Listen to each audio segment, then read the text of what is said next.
Assalamu alaikum, brother and sister. Today we are reading Explanation of Riyad-us-Saliheen, Volume 1, Chapter 1, Commentary. The author, may Allah the Exalted have mercy on him, said, Chapter on Sincerity and Significance of Intentions for All Actions and Statements, the Apparent and the Hidden. Intention, its place is the heart. It has no place on the tongue in any action. Therefore, whosoever utters the intention with the tongue prior to observing the prayer, fast, the Hajj, the ablution, or other acts of worship, such a person is an innovator, saying something outside the religion, since the Prophet, 9, used to perform the ablution, observe the prayer, give charity, observe the fast and perform Hajj, and he would not utter the intention. So he was not used to saying, for example, O Allah, I intend to make the ablution. O Allah, I intend to perform the prayer. O Allah, I intend to give charity. O Allah, I intend to fast. O Allah, I intend to go for Hajj. He would not say all these because the place of the intention is the heart.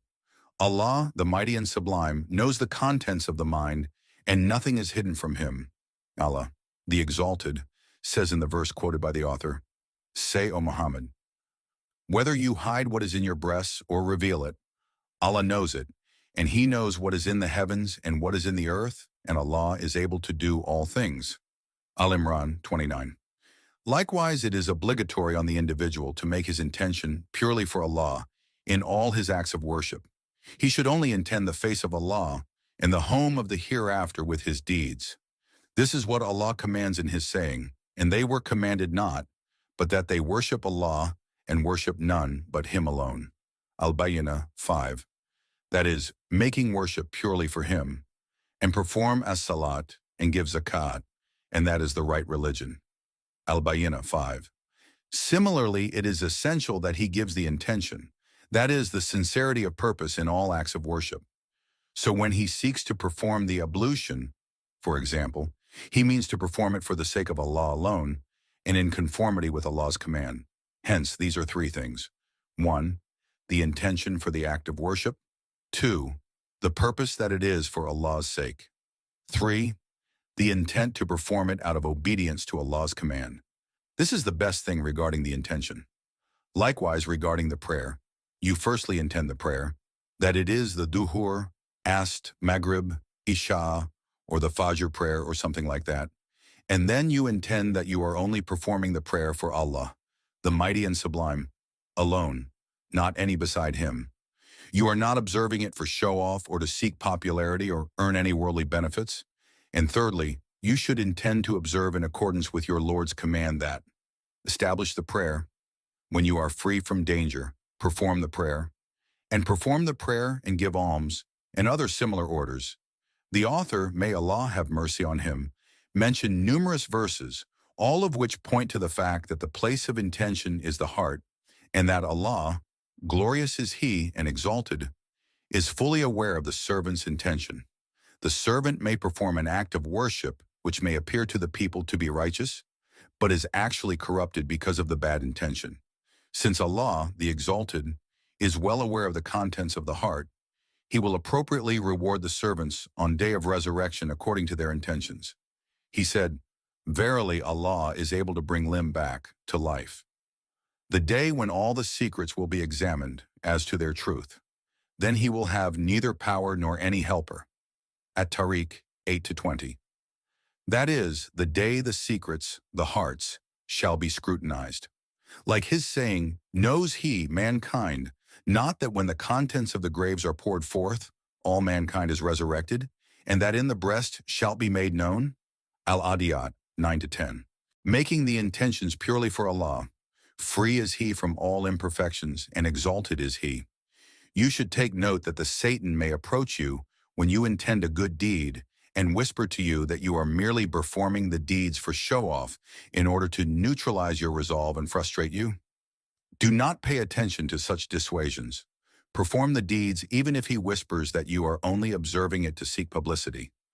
This is because if you are asked whether you are performing the act for show-off or fame, you will sincerely answer in the negative. Therefore, do not pay attention to these murmurs the Satan casts into your heart. Hadith 1. Umar bin al-Khattabi reported, Messenger of Allah said, The deeds are considered by the intentions, and a person will get the reward according to his intention. So whoever emigrated for Allah and his messenger, his emigration will be for Allah and his messenger. And whoever emigrated for worldly benefits or for a woman to marry, his emigration would be for what he emigrated for. Al-Bukhari and Muslim. Commentary. Since this chapter deals with sincerity, making deeds purely for Allah, the mighty and sublime, in every utterance, action, and circumstance, the author correspondingly mentioned some verses which connote this meaning and cited narrations pertaining to it. He began with the narration from Umar bin al-Khattab that one heard Allah's Messenger, 15, saying, "The deeds are considered by the intentions, and a person will be rewarded according to his intention." The scholars, may Allah have mercy on them, have variously interpreted these two expressions. Some explain that they are two sentences with the same meaning, that the second only emphasizes the first. But this opinion is incorrect because a sentence, in Arabic grammar, basically expresses a meaning and is not an emphasis. Besides, it becomes obvious after a careful study of the two expressions that their difference is remarkable. While the first expresses the cause, the second mentions its outcome. The first states the cause. The Prophet, 95, mentioned that every action certainly has an intention. As such, every action performed by the mentally balanced and unrestricted individual necessarily has an intention. It is impossible for such an individual to perform an action without having any intention for it. Some scholars even say, if Allah had charged us with performing an action without intention, that would have implied giving unrealizable responsibility. And rightly, how can you, while fully conscious, free and not under duress, perform an action without an intention? This is inconceivable since an action only stems from will and ability, and the will is the intention. So the first expression in the hadith means that no one performs a deed without an intention. However, intentions differ greatly and absolutely as the gap between the heaven and the earth. For some, their goals are lofty, at the peak, at the pinnacle of the object, and for others, their intentions are only good enough for the garbage. So poor, so you may find two people. One are scales for every deed. They are scales for the hidden deeds. And his saying in the hadith reported by Al-Bukhari and Muslim on the authority of Aisha, may Allah be pleased with her, that whoever does an act which we have not given approval will have it rejected, is the scale for the apparent. This is the reason why the people of knowledge say these two hadiths encompass the entire religion. The hadith of Umar, the deeds are considered by intention, is the scale for the hidden deeds, and that of Aisha. Whoever does an act which we have not given approval is the scale for the apparent deeds. Thereupon the Prophet illustrated that whoever emigrated for Allah and his messenger, then his emigration will be for Allah and his messenger. And whoever emigrated seeking the worldly benefits, he attains it, or for a woman, he marries her. Then his migration is for that which he migrated for. Al-Hijra is that a person migrates from the land of disbelief to the land of Islam. For example, if an individual resident in America is a land of disbelief, embraces Islam, but is unable to publicly establish the open aspects of his religion, and so he moves to the lands of Islam, this is Hijra,